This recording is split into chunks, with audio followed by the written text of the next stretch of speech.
Kalau dulu kami tahu 10 function je, sekarang insyaAllah adalah lebih kurang 50 function yang boleh buat. It's very engaging, and then the trainer is very helpful and responsive. Whenever we have a question, he will try his level best to help us understand and get up to speed with what he's teaching in the class so that we're not left behind. Assalamualaikum, nama saya Anwar Ridwan bin Zainuddin. Saya bekerja sebagai seorang project manager dalam industri telecommunication and construction. Saya sebenarnya sudah lama mencari jalan ataupun connection lah how to get into the oil and gas industry. Selama ni yang saya tahu, oil and gas is very niche punya sektor lah, and then you need some connections, and then I did some studies juga on what are the qualifications nak get into the industry. So masa tengah search on Google, and after that bila masuk social media malam-malam kan, tiba-tiba muncul oil and gas meta, and then bila masuk Instagram pun muncul oil and gas meta juga. So mula just scroll macam tu je lah, and after that bila tengok the posting yang the social account buat, all the question tu very interesting and engaging lah. Dia tanya macam mana nak masuk oil and gas, berminat ke tak, and then dia tunjuk series of podcast, and then ada topik dia yang menarik lah. So since then almost every day I look forward to the posting lah. And in my company we do reportings quite often, sometimes weekly reporting, sometimes monthly reporting, and all this while I've been, as a project manager, I've been receiving reports from my anak buah. But apart from understand the report itself, I want to go deep dive and understand how they come up with that kind of report, so that I can troubleshoot in the future. Because for me, I think about the long-term growth of my staff juga. Sometimes they want to stay, sometimes tiba-tiba ada external factor. If they want to leave, I have to have a backup plan lah. I need to train the next one up to fill in the vacancy.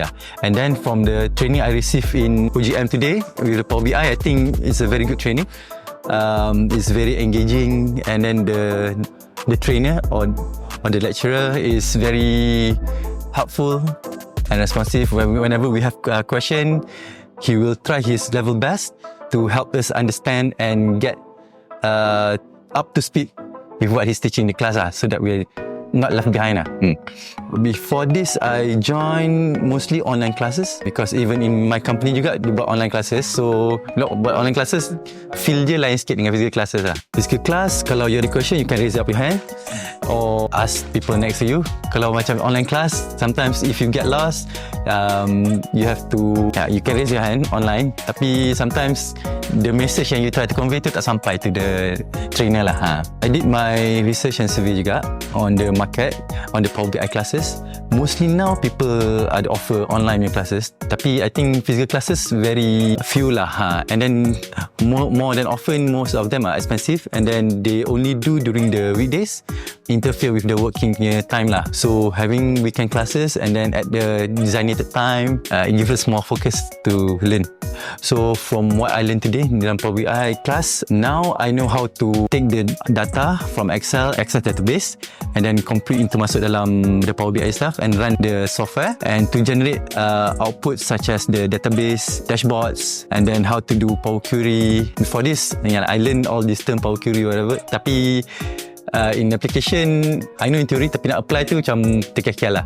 So after attending this class, insyaAllah I can better do that. And at the same time, when I go back to the office, whenever there's some presentation or my staff came to me, I can sit down and go through how the data punya cleaning lah yang they do together. So kalau orang yang tak datang, most of the time the report that they receive is what's on the paper.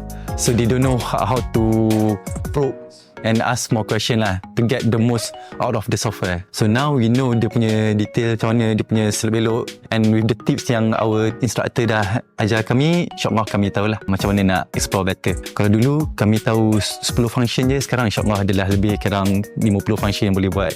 Explore different database selections.